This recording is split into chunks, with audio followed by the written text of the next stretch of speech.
Military murder is an independent project and is not endorsed by the Department of Defense or any military component. The views expressed are those of the host. The content of this podcast is not meant to be legal or medical advice. Warning, this episode contains graphic details of murder. It is not suitable for young listeners. Listener discretion is advised.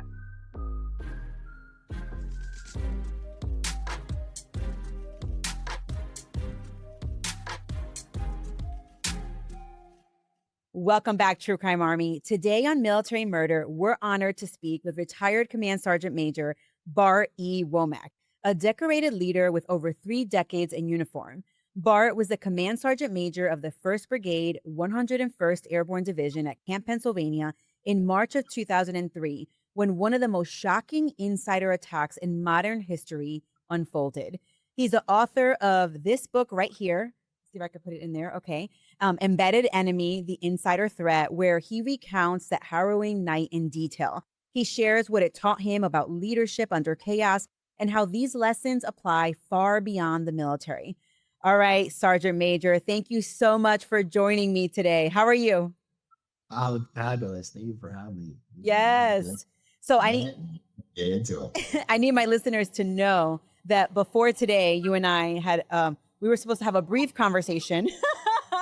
And when we really got into it, our conversation was close to 3 hours long. Just kind of talking about military life, talking about the insider attack, talking about my podcast, talking about your book. And so I just why don't you tell everybody very briefly, I know you had a long history, but tell us about your background, like just real quick. Wow. So real quick, so 29 and a half years in the military, rose to the ranking Command Sergeant Major. I don't think anything super special about that. I had a great time doing so, learned a lot as a leader from a very young age, and then, up to that particular rank. Went to quite a few places, was in some very, very different situations. One is what the byproduct of this book. Then there was another one that was prior to that we won't get into, but both of them are kind of ironic that people don't necessarily experience when they're serving in the military. And I thought in getting out that I get the full job that I wanted, so that propelled me to get out, and with no animosity at all. I was ready. I was ready before applying for that particular role. So when I didn't get it, it made great. It makes the whole decision-making process a lot easier. And I wanted to pursue acting in military technical advisor, which I did a little bit of training on in terms of the acting before I got out. So note to the audience that is preparing to transition out, I did do my work before I got into the profession. And that's what I want to get into. And I took that approach from the perspective of that the military had taught me everything I needed to know that I could do anything I wanted to do, with training.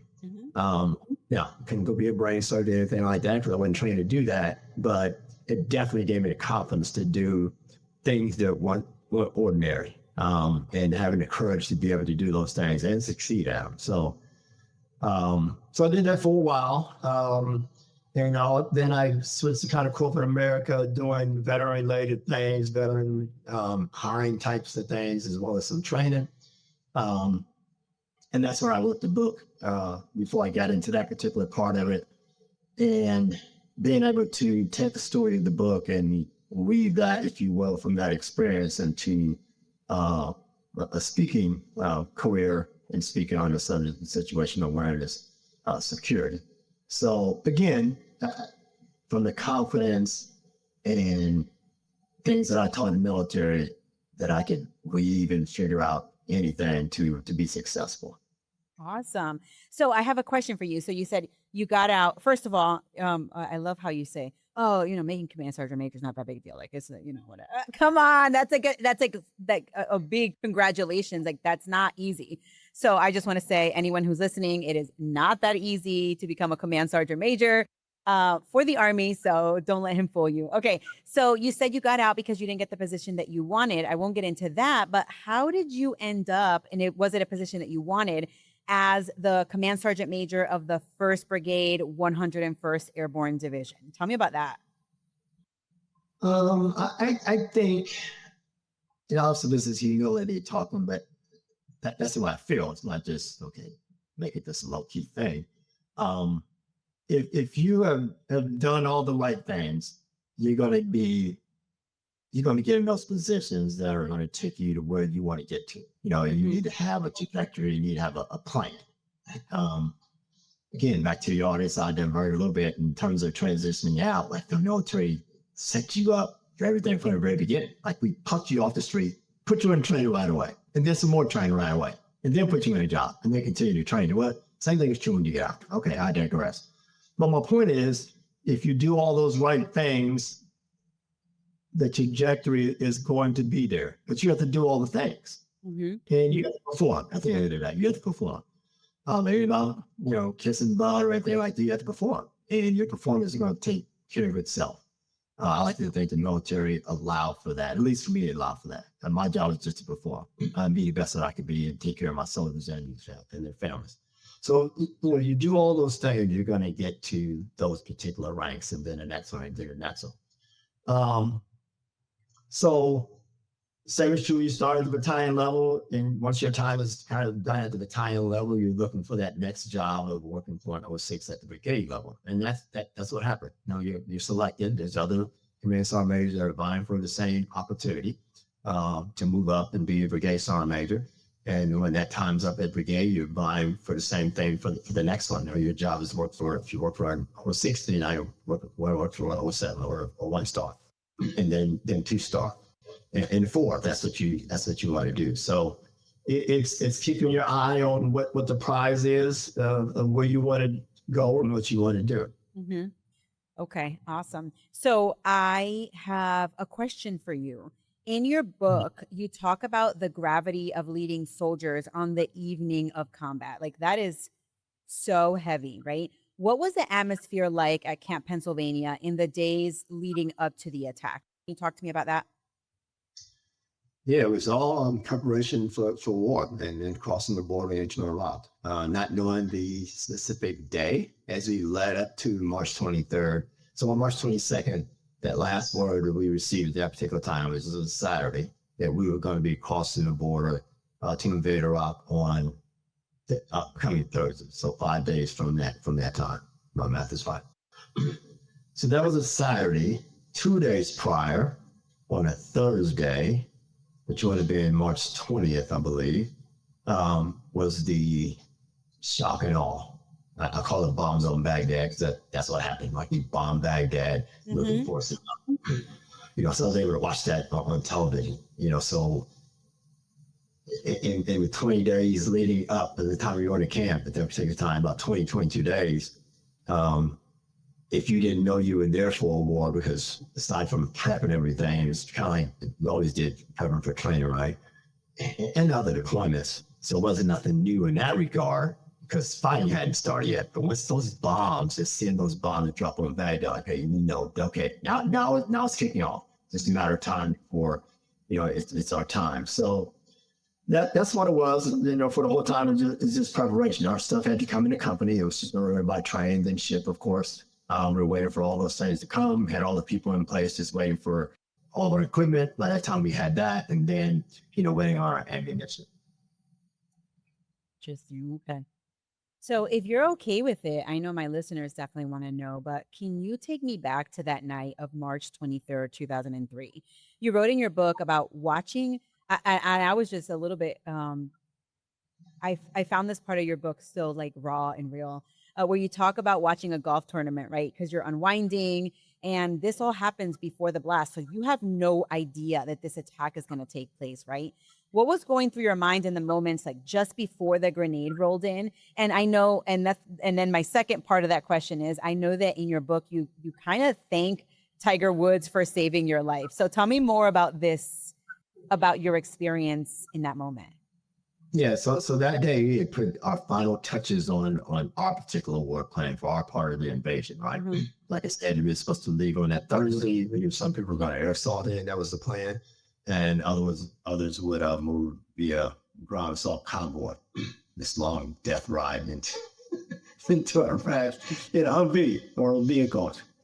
So putting the final touches on the plans, and it was almost kind of a celebratory moment, like, okay, there's nothing else unless there's a frag or whatever. There won't be a change, and that's done.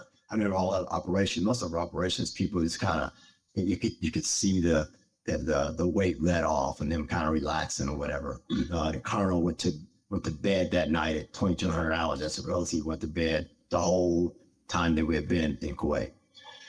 And so for me, my day was surrounded around, we just opened up a new shop on the camp there. I was eating some snacks. We also going to watch golf. I had watched the 2 previous nights.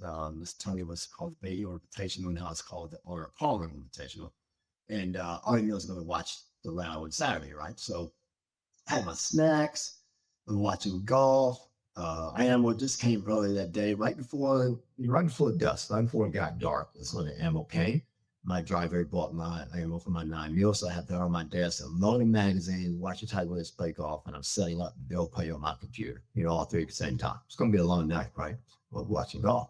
So that's what I'm doing just prior. So the tent flap. So the cover is probably about 5 feet in front of me to my kind of half right. I'm sitting at the end of this long table. So at the end, I can see the floor in front of me. And the tent's entrance and exit is to my right, about another 4 feet or so.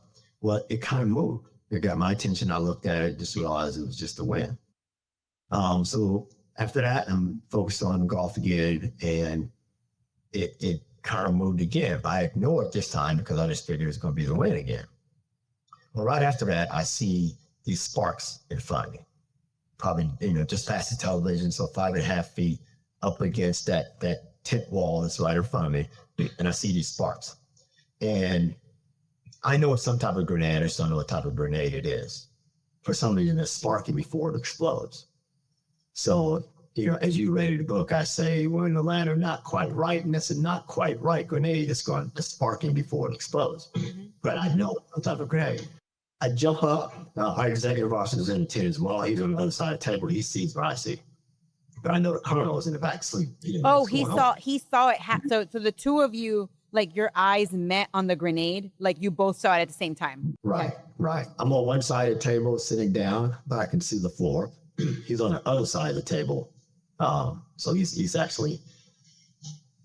closer to the tent wall with a grenade. Stop it. So I know he can take care of himself because he saw what I saw. Right. So I got away from it, went to the back of the tent to get the colonel up. I wake him up, tell him there's a grenade about to go off up front. We got to get out of there. Right, get your boots on every day. And everything's happening real fast. Now, those actions that I told you I was doing, I was seeing right below it fluorescent lights. So it was light as day at that particular time. By the time we get to the back of the tent, it gets dark. The lights went out, or they were already dark? Okay. Yeah, they went out. So he gets up and everything and said, we're going to run on count of 3. He finally gets his boots on, and I put him on my right side. The grenade up front is on my left side. And I counted 3, and we took off running. And it was very, pretty narrow area to try to run and get out of the tent. And I make it out the tent flat. There's a little vestibule area. It's probably another 6 feet long or so. And then I'm to the outside. And, that area kind of hits my face. I turn around and I'm calling the colonel's name, right? Sorry. In hushed tones. I know we're on some type of attack, and I want to silhouette myself by hollering his name or hollering for him. And, but no answer. He's not there. And I'm facing now the direction of our tent that I just came out of. Now, probably, my momentum probably took me a good 10, 15 feet past the entrance. And no sign of him, and then I hear a gunshot. And I know that the XO has been shot. I just know it's his voice. Although I've never heard him yell before, I just know that it's him. But he's not in your tent. Well, he's the one that was on the side table and saw the sparks when I did. Oh, okay. Sorry. And he's the XO, you said? Right. Because you were, and we didn't mention this, but you were in the command tent, clearly, because you're the command sergeant major. But that's like the command tent. Like that is like the brains of everything. Right. So in that tent was just me, the commander, and the executive officer. Okay. So what I do when I am learning out of the tent, I can sense that someone's in that little vestibule there. It's dark, you can't see. I can feel the body there. My thoughts tell me that that's up, not an enemy. I just knew that it was him. Couldn't see him, but in running out, he was kind of to the left side. And so when I hear that, I hear a gunshot and I hear a yell. I just know that it's him. And I reach for my weapon and I attempt to cock it. My audience probably knows that if you have a magazine, you're a 9mm weapon, and there's no rounds in there, you cock it, then the bullet's going to be locked to the rear. So there's no changing around, it's just all to the rear, no round. All my ammo's all out on the desk. Hadn't gotten that far in loading. I probably hadn't loaded one magazine, let alone a few rounds. That was my plan as I was sitting there, and I didn't start one. So I realized I'm screwed. You don't bring a unloaded weapon to a gunfight. So I just figured that there has to be, weapon and ammunition in the TOC. It's about 25, yards or so behind me. So I just start letting into the TOC and asking for a weapon and ammunition and night vision goggles so I can see. I began to position people throughout the TOC to secure the TOC.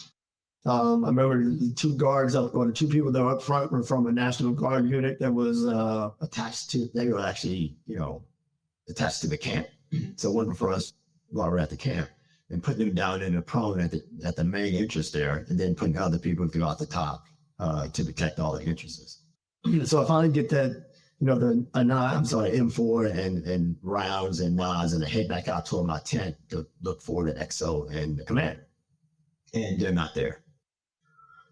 And there's no one outside. So, I didn't feel the eeriness of it, but, you have that. You have the smoke that's out there. It's dark, and, you're in the attack, but you don't see the enemy. You don't see any of your people. So I can't find them right away. I go into the entrance on my tent, call them, and they're not there. So I go back to the TOC and summon someone to look for them while I look for the enemy. Okay, so when I come back out to look for the enemy, now there's a few people outside. So I'm challenged. Someone says, "Oh, who's there?" Well, that challenging password thing.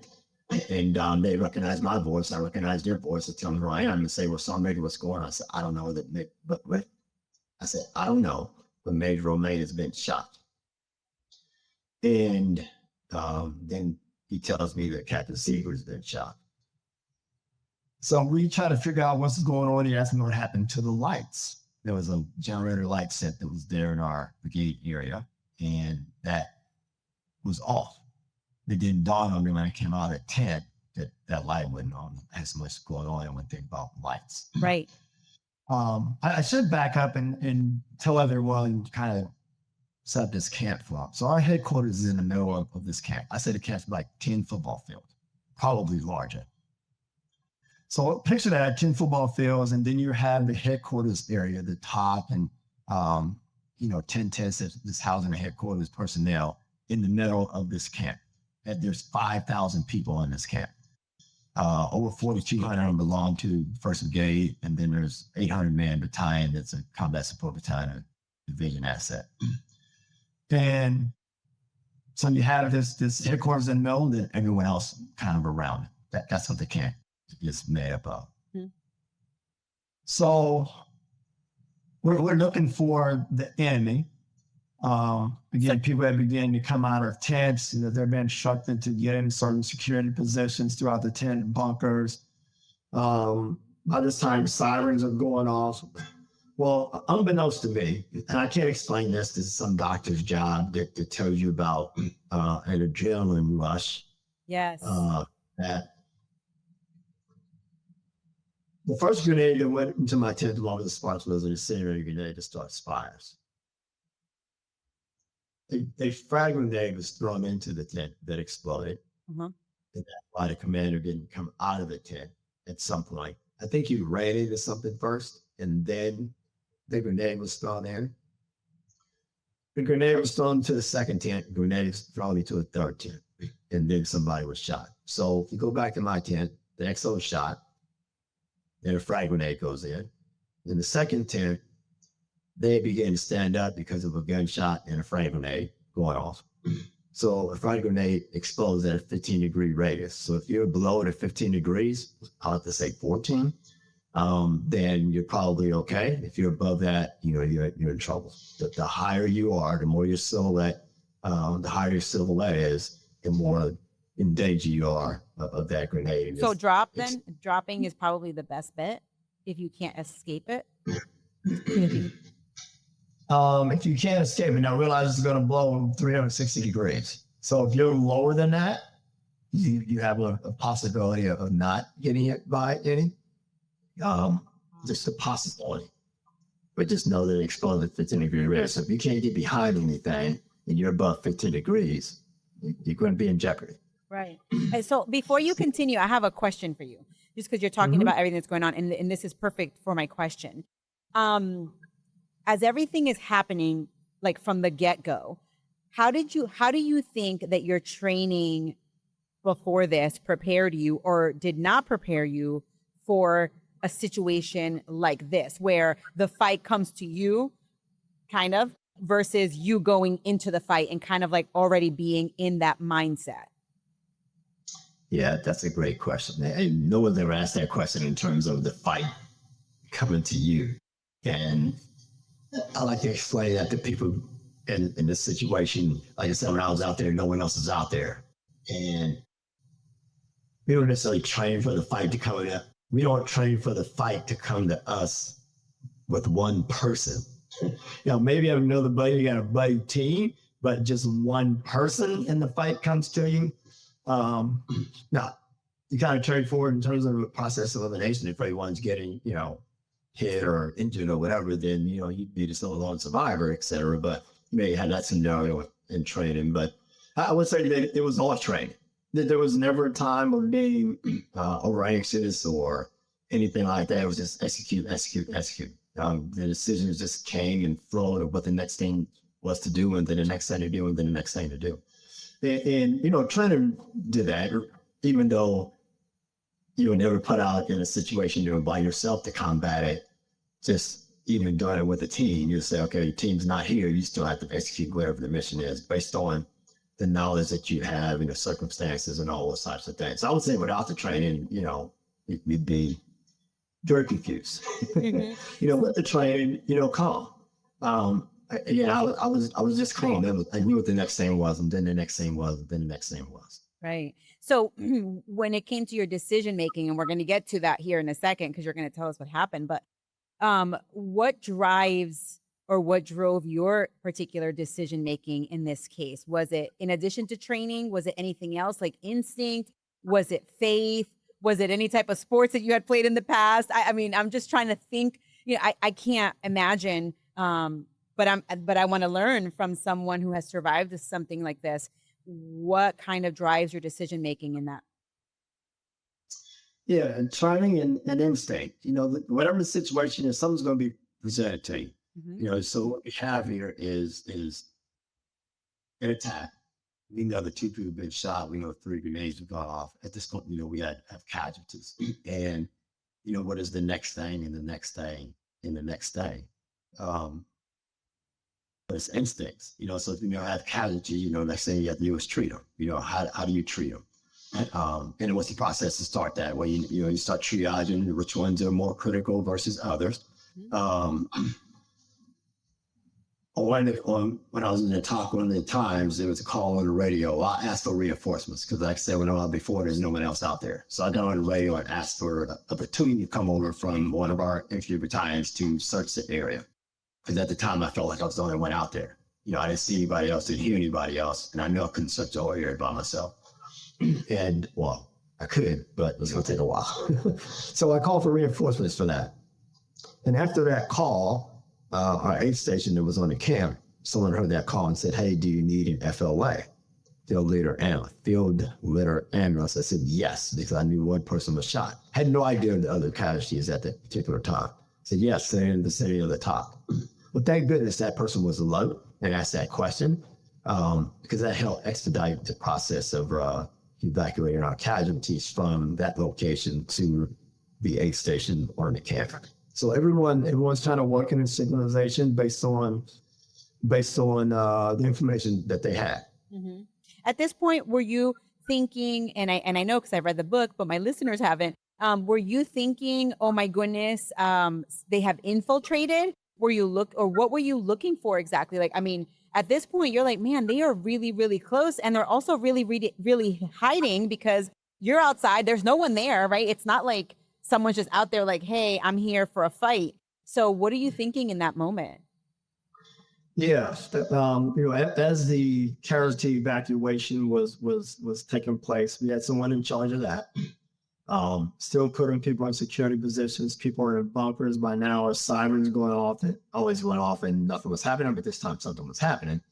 So we have all these things going on at once while we're still looking for the enemy.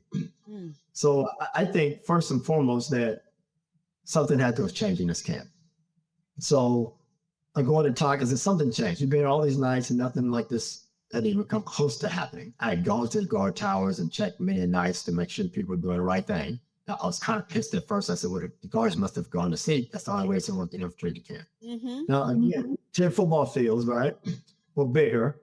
In the camp, it is surrounded by 12-foot dirt berms and then concertina wire on top. I have to insert the word, it's impossible. It's impossible to scale that 12-foot berm dirt because you're going to sink before you can get to the top to maneuver to even think about climbing over concertina wire and 40 guards. I'd pick off. Impossible. But soldiers do get in trouble for falling asleep a lot. Just FYI, I know that. But and I'm not to make light of it, but I mean, you're right. Yeah. It would be like more people would know. Like I wouldn't just be out here by myself, like wondering what the heck, right? So I achieved it right away because how else could someone have gotten to the camp if they were away? It's impossible, right? So, I mean, I remember kicking a chair and a talk, saying that if guards went to sleep, that's the only way someone could have gotten here, blah, blah, blah. Yeah. And then I say, something had to have changed in this camp.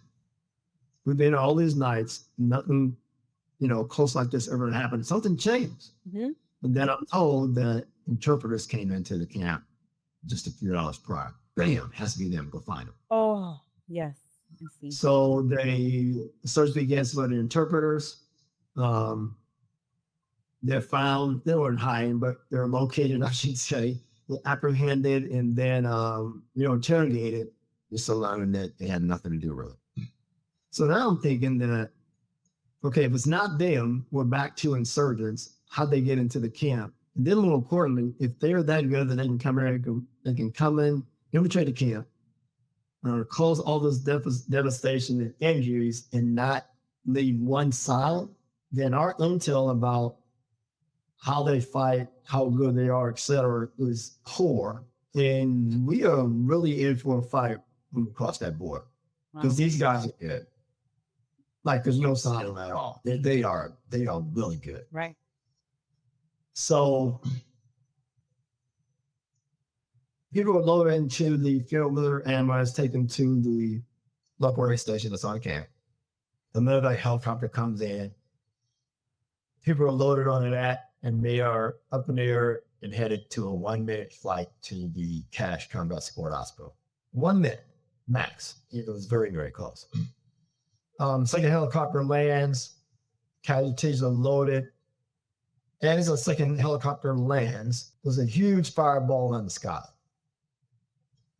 And now hold on a second. I just want to, because I know what's coming. And so I just want all of my listeners to really pay attention because I have heard about the Camp Pennsylvania incident before, and it wasn't until I talked to Command Sergeant Major and also read the book that I learned about what he's about to say. And it's just so interesting how history is made by the people who write it. And if you don't write about it, then people will not know. So go ahead and continue. I'm sorry. I don't not mean to keep cutting you off. I want everyone's ears to be, I want them to turn their ears on. Yeah. So there's huge fireballs in the sky. And again, sirens are going off already. People are monitoring them, the thread bunkers is what we call them. And there's huge fireballs in the sky. So now we know we've been attacked on the ground, but also we're being attacked from the air. And don't know what caused the explosion and don't know what was being exploded. But a picture battery that was the division asset. Now there's 3 camps. There's Camp Pennsylvania, the rural one, there's Camp New Jersey, and there's Camp New York. The other 2 infantry brigades are in those other 2 camps, as well as the division headquarters on one of them. But the picture battery is located in the division headquarters for us. So you got to realize you got the grenade explosions going off. You got 2 gunshots. So in the night in the desert, that sound travels a long way. And picture battery, they see this fast moving object on their screen coming across while all these explosions are happening, just right after these explosions, and they shoot it down. Obviously, they think that it is a potential Scud. Fast moving object comes across the radar to shoot it down. Well, fast forward, we learn that it was a British Tornado fighter jet returned from a mission. So now we actually have a friendly fire incident and the crew getting that. How many people? How many people were in the crew? Two pilots. Two. Pilot and co-pilot. Yeah. Okay. And how soon after they are shot down do you personally learn that it was a friendly fire incident, like a fratricide? We all learned that. So I would say that incendiary grenade, the one that was sparked, it first came into a tent a little after 100 hours, about 12 minutes after 1 is my guesstimation timeline of start. And probably about 08, the next one. So 7 hours later, we heard that it was a British Tornado fighter jet. So at the time it exploded and all that, we had no idea. What time was it shot down? Do you remember? Probably, everything's happening really fast. So if an incendiary grenade came in about 12 after, I would say somewhere in the neighborhood of no later than 1:35. Oh wow! So like minutes. Maybe 1:40 at best. Oh wow! Okay. All right. So that happens, and we really, aside from this huge explosion that captures everyone's attention of looking up, and you think, okay, potential Scud. You didn't think if it was a Scud as emitting any fumes or anything like that. That wasn't a thought at all. No. There were a few people that had already done their masks based on the siren or whatever. I was not one of them at all. So this explosion goes off, it captures your attention because it's a ginormous fireball in the sky. And then it lights up the whole ground. And so you think it's a coordinated attack. Now, would there be another one coming? That's what the picture band has to detect that anyway. We can't see the thing coming. So the focus goes off of that immediately. Now it's back to the insurgents. Oh, but there might be an attack from the air at the same time we're looking for insurgents. So again, the interpreters have been ruled out. It was just all on the insurgents. So about this time, the commander was in the tent when that frag grenade rolled in, knocked him back into a sleeping area. He is located and brought to the top, kind of comes out of a little bit of concussed state and says we need to get accountability of our personnel. So that call goes over the radio, and then we get a call back that everyone had been accounted for except for a Sergeant Hassan Akbar, who was missing and saw our grenades and ammunition. What time was that? What time did that happen? What time was the accountability completed? And did they know that the grenades were missing? That's a good one. I want to say, and I put the timeline in the book. I don't know by heart now, but probably 70 minutes. Oh, that's quick. That's kind of quick, right? I mean, it's quick to. Yeah. I mean, you're supposed to be able to take accountability that quickly. But I mean, even with all this chaos, and we'll learn later that the commander, his arm was injured and he did get blasted by the grenade. So for him to be concussed and still say like, hey, we need accountability, and for all of the people to be able to get accountability, what, 4,200 people you said? 4,200 people in your unit? Yeah. 4,200 people, and then realize that only one person is missing within 70 minutes. That's pretty amazing. I don't know. We did a lot of training. I don't know that we in our training, took a timeline on how fast we can get accountability. I guess the funny thing, and I have to admit this, that because I was so focused on identifying and capturing and finding the enemy, and the security of just our lower headquarters area, I wasn't thinking about accountability. But this is I kept seeing people, so moving people in security positions and all that, and trying to, find this enemy. So we need to eliminate the threat. That was my phone. Eliminate the threat. No, but that's amazing. This is amazing. But our executive officer probably would have, put out a call for accountability, but he's injured. So our brigade S3 might have been the next guy. But it was kind of ironic that it took the commander to say, we need to get accountability. That's his job. That's his job as a commander. Everyone else knew that too. But it took him to do that, right? Everybody had a role. And that's the thing. Everybody had a role. Right. Who knows how long we would have been, doing whatever had he not said that. But once he said that, the calls came in quickly. That one person was missing a sword, grenades, and ammunition. So he became my number one suspect. But think about this. There's 5,000 people in a camp. There's 4,200 in my year, but overall 5,000. They're all dressed the same and DCUs. They all have helmets on. They all have a weapon, all those things. And you're trying to find one.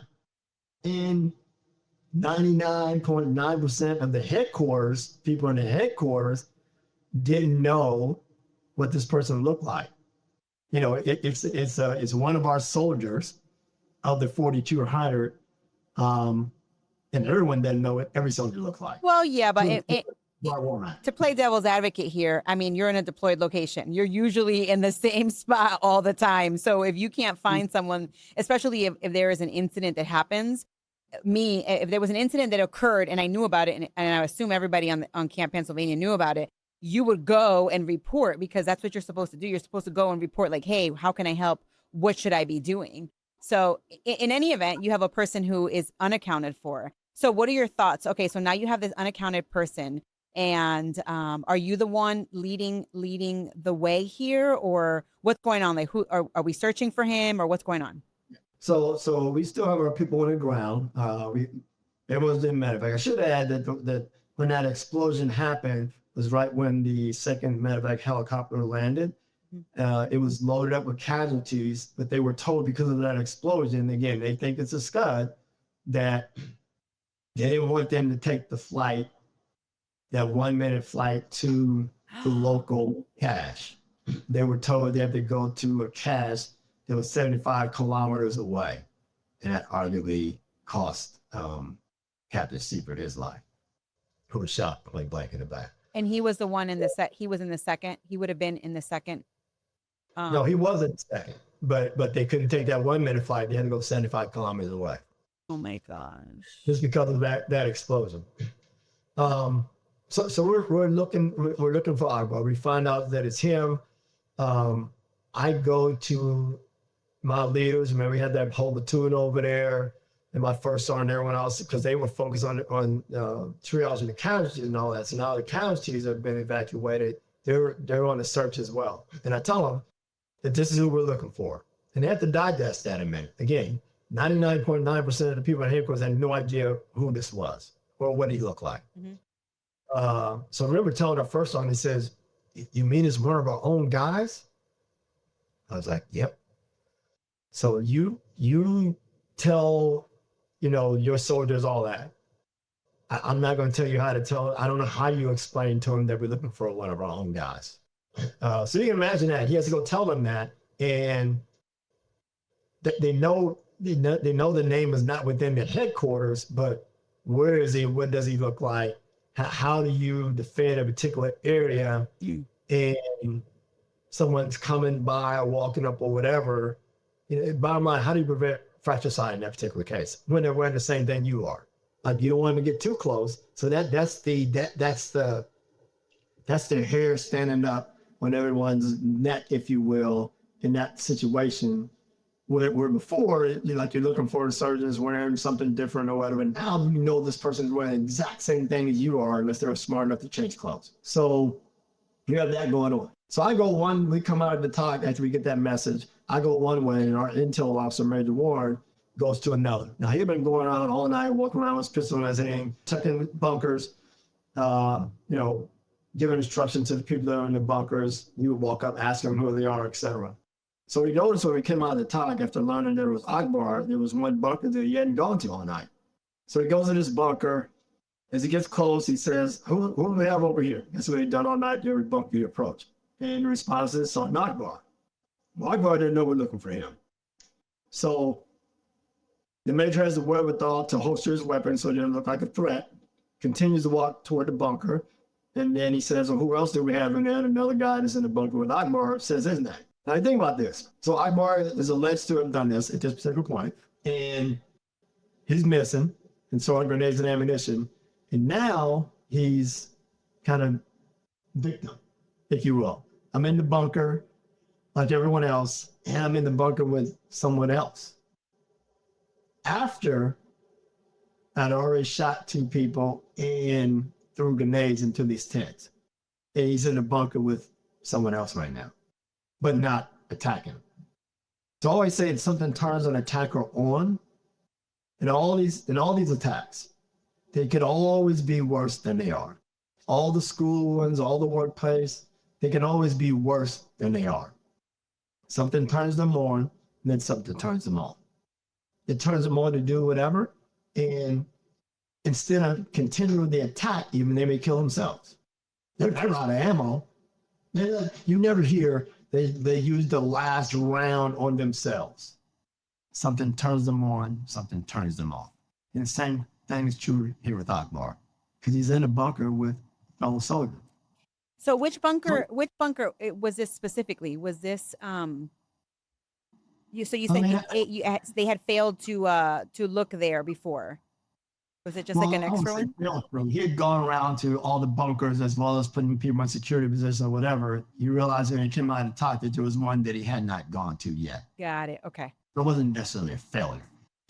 So anyway, he continues to approach the bunker again. Like I said, he would holster his weapon so he appeared to be a threat. Gets closer to Akbar and takes him down. And that's how Akbar is apprehended. Okay. All right. And so this is the next day or the same day, right? The same. Yeah, like 70 minutes later-ish. So just real quick, what happened by the time did they bring him to you? I think I saw some film of like him just sitting there or being walked away in handcuffs or whatever. But tell me about that experience for you. Like, did you have an opportunity to talk to him or what was that like? So when he's apprehended there, so I didn't walk around all night. Again, I had this M4 that I don't know whose it is in the talk, but I have that. And I didn't have any other gear on. I had like a ski cap on and a fuzzy jacket, right? So once he's apprehended, I take the opportunity to go back to my tent and to get my gear. And on my way there, I had a flashlight out and I see a piece of brass near the entrance of my tent. I just assumed that it had to be the extended piece of brass from when the XO had been shot. I go into my tent, try to locate my gear, and then I see that our unit colors were all burnt up. So when that first grenade came in, it sparked with a center grenade, just started fire. So the whole side of the tent was just burnt up. And I see the colors, so now I'm pissed. So the sergeant major is the custodian of the colors, and like our colors, there are no colors. They're just ashes. So I'm pissed off about that. And then I moved toward my gear just to find that my area where I slept, that's where the frag grenade blew up. So I can see the big depression in the ground where, it went down. Like I said, it blew 360 degrees. So it's my whole area, just shrapnel everywhere. I slept on this thing called a bivy sack. That's like the liner for the sleeping bag, full of holes, and more importantly, holes around the head. I would see my head all the way at the top of the bivy sack, where it looked like Swiss cheese. All the plastic around my ear is blown up. The floorboards are blown up. Everything in my ear is blown up. Like the grenade rolled right where I slept. So had I not been watching Tiger Woods play golf, then I wouldn't be talking to you right now. Somebody had found this locker, this wall locker in the desert someplace, and brought it back. Said, "Tom Brady, have this wall locker you wanted." Well, like I was seeking a wall locker, but okay, I'll take it. And I remember the ex-seller, he's like giving me all kinds of crap about having this wall locker. I said, "Sorry, you know we're not going to stay here forever, right? Like, what do you need a wall locker?" Well, I didn't need a wall locker. Someone gave me the wall locker, so I'm using the wall locker. Right. And kind of in the aftermath of things, like you always give me crap about this wall locker, but the wall locker ended up saving him from being hit by shrapnel because the grenade, again, exploded 360 degrees, like annihilated that wall locker, but it kept the shrapnel from coming to where he had moved to in the tent. Yeah. And this is before it got shot. So I remember after in interviewing about the book, he says, "Okay, now I have to thank you for that wall locker." Oh my gosh. That I know you talk about stuff like that. Yeah, you talk Anyway. about the wall locker in the book, and it's interesting, right? Because when you're deployed, people leave things behind, and you kind of just take them over, right? You're just like, "Oh, this is mine now," since you left it, and so that wall locker. Really, my dude bought it back in the truck. It was just like, "So what'd you get that? I'm just waiting on the desert. I thought you might have like, why don't you think I want? Okay, but I'll take it. You bought it back here, right?" But it ended up saving him from getting blasted by shrapnel. And probably deflected some because I told you our commander got hit with shrapnel, but it ended up being 2 pieces, in his arm. But probably had it not been for that wall locker, Wow. he may have eaten a lot more. Mhm. So remember, he's standing up. Yeah. Both of them were standing up. On the flip side, in the second tent, they began to stand up. And that's why I mentioned that 15-degree radius. So 2 of the casualties there got hit, really bad. They were our Air Force LNOs. And, one of them ended up with 83 grenade shrapnel wounds in his body. Wow. And the other one was severely injured as well. Two eventually died. Captain Seaver got shot in the back. And then Major Stone was the one, he died of his 83 grenade shrapnel wounds in his body. He died 2 days later. Captain Seaford was hours later. And then 13 others were wounded. 13 others were wounded. So 6 of them were medevaced and never returned to the unit. and then the others were returned to continue their deployment. Yeah, some of them are like the colonel, we call it walker wounded, were just, I don't say flesh wounds, but got flying razor blades. That's what shrapnel is. So we call it walker wounded. Another guy, that's why I mentioned this whole 15-degree radius. I say you need to be maybe at 14, because he was laying down when a grenade exploded, asleep, but he got some in his feet. So it wasn't like he wore 17s. So it's tricky. 15-degree radius, but he's laying down. So, Yeah. And then in another, that was a second tent. Then in the third tent, there was a guy who had started coming out. So by now you got gunshot, explosion. He had started coming out of the tent. And realized he got his ammo, had to go back in the tent, and he stepped all in the back, got his ammo. By the time he started coming back out again, when that grenade rolled into that tent, he was 17 inches away from the grenade. Got it. So you get back to okay, so I want to just go back real quick. So I want to finish your thought that you said. You went back to your tent and you basically saw the aftermath of the grenade attack in your room. And you're getting ready. So Akbar has been taken in and you're getting ready to go back and see him, or tell me more about that. Like, tell me about this experience right now. Let's narrow down. Yeah. So colors are burnt up. I'm pissed off about that. I see that I wouldn't be alive because I let a grenade explode in my sleeper here. So now I'm pissed. And I want revenge. Like, this dude tried to kill me. Like, for real. And I'm going to do something to him. So I get my gear, I head back over to where he was apprehended. By now he's face down on the ground, he's flex cuffed, and I'm walking toward him. Like, I don't know what I'm going to do, but I'm going to do something. I don't have a plan for it, but yeah, this dude trying to kill me, right? And as I get closer to him, there's people trying to get to him, like, why'd you do this? Why'd you hurt my friends? And then I spend my time trying to hold them back. So whatever plan I was going to execute, they screwed up my plan. Which is good because you are the command sergeant major. We need to show some control, but good. All right. So okay. Straight up an eye for an eye at that point. I can tell you that right now. But they screwed that all up. So then Well, thank you for your honesty. Thank you for your Yeah. honesty because I feel like a lot of times as leaders, you're like, oh, well, I got to wear the white hat all the time. And listen, it's not easy to be a leader. Sometimes you just want to like really just pound some people. And okay, so you get there and what happens? Most leaders probably were about to be murdered. So put them in that situation and see what their thoughts are. That's how I look at it. You getting that? Okay, then tell me. Like Right. murder. Yeah. In that fashion. So anyway, so I'm told that, okay, it says, so manager, here's his weapon. I take his weapon. And I take his weapon because I want to smell it. I smelled that it's either been recently fired. And it had. And it was still on fire. I put it on safe, but I didn't clear it. I didn't clear it because I wanted those rounds that were in the magazine, that round that was in the chamber, if they were going to match that piece of brass that was by my tent. If they all came from the same, if that weapon fired that shot of brass that was by my tent, then the doric or the numbers on the back of the round, they would match. So I didn't want to disturb that weapon. Can I interrupt you one more? I'm sorry. I just all these questions are just like flying in my legal brain, right?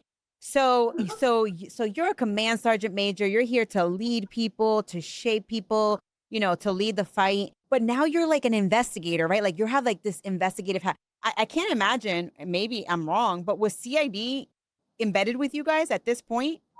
All right, True Crime Army, I'm going to stop the interview right now because we get into it. This is where the story really picks up. We figure out who the perpetrator is, and then we move on to the investigation and then his court martial.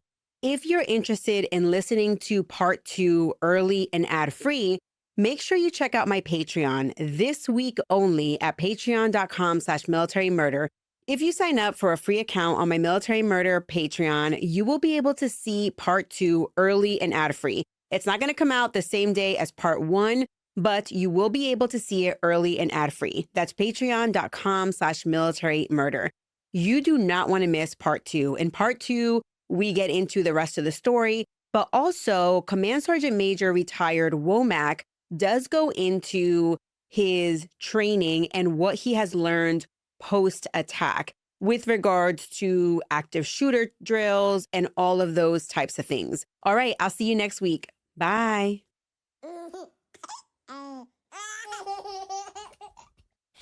Mama's working on her podcast. I don't want to.